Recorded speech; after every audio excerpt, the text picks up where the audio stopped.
रिया को मजाक करना पड़ा भारी। एक समय की बात है, एक छोटे से गांव में एक युवा लड़की रिया रहती थी। उसके गांव के चारों ओर घने जंगल थे।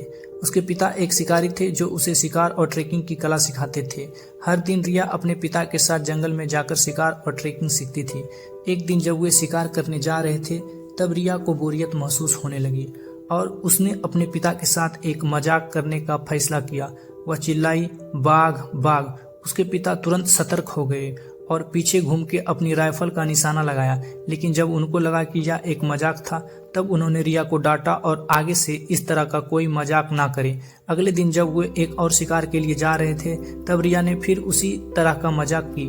वह चिल्लाई, बाघ बाघ, और उसके पिता ने उसे उसी तरह से डांटा और उसे चेतावनी दी कि ऐसे मजाक से गंभीर परिणाम हो सकते हैं। लेकिन रिया ने अपनी पिता की बात नहीं सुनी और हर दिन यह खेल खेलती रही, जिससे उसके पिता बहुत नाराज हो गए।